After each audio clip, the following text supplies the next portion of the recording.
अस्सलाम वालेकुम नाज़रीन किराम। आज बात करेंगे हम हाथ की हथेलियों के ताल्लुक़ से कि जो मैंने हुज़ूर मसीह मिल्लत से समझा, जो उन्होंने मुझे समझाया, उनके हिसाब से हम बात करें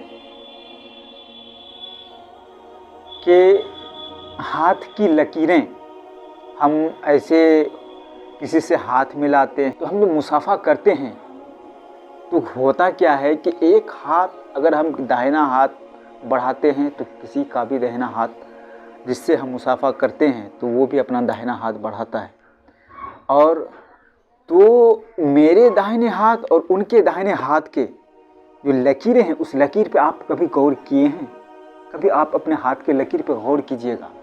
उर्दू के आपको नंबर नज़र आएंगे। उर्दू के नंबर यूँ देख लीजिए कि अगर आपकी हथेली है तो एक लकीर ऐसे है जो एक समझ में आता है, दूसरा यूँ है 8, यानी 8 और 1 कितने हो गए? 81, 81। और इस हाथ में पहले इसमें भी ऐसे 1 और 8, 18, 81 और 18 कितने हो गए? 99, 99। और यूं भी आप कहेंगे 8 और 1 9, और इस पे भी 8 और 1 9, तो 9 9 कितने हो गए? 9 9 भी आपके 99 होंगे। तो 81 और 18 99, तो 99 जो हुए, 99 हुए। आपने कभी गौर किया है कि 99 चीज़, 99 नाम किसके हैं?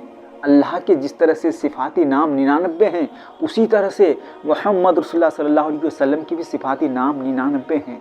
यानी आपके हाथ में आपको अल्लाह तबारक व तआला कह रहा है कि आपके हाथों में गौर करें, आप अपने लकीरों पे गौर करें कि हम तुम्हारे हाथों में अपने सिफाती नामों को रखे हैं। इजमाली तौर पर गौर तो कीजिए, समझिए, क्योंकि लेकिन आज हम क्या करते हैं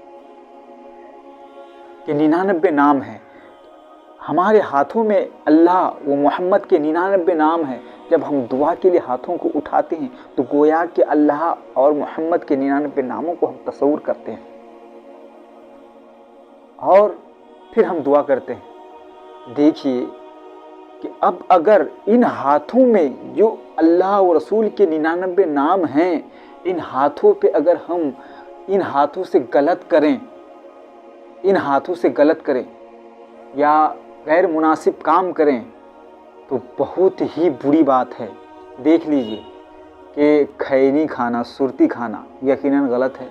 जो खाते हैं वो भी जानते हैं ये चीज़ें सही नहीं है, गलत है, लेकिन खा रहे हैं। देखिए कि जब आप सुरती बनाते, हाथों पे मलते हैं, तो गोया के सुरती जो गलत चीज़ है उनको आप अपने हाथ में रगड़ते हैं। उन अपने हाथ पे ही नहीं रगड़ते हैं, बल्कि अल्लाह उसके रसूल के 99 नामों के ऊपर रगड़ते हैं। जब उन हाथों पे आप उस बुरी चीज़ों को रगड़ते हैं, फिर वो हाथ रब की बारगाह में आप दुआ के लिए उठाते हैं, क्या अल्लाह तबारक व तआला आपकी दुआ सुनेगा? अल्लाह आपकी दुआ कबूल करेगा? फिर वो उस चीज़ों को आप मुंह पे ले लेते हैं, यानी हाथ भी गंदा और मुंह भी गंदा।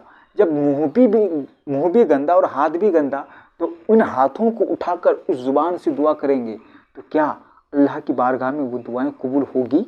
ये फैसला आप खुद करें।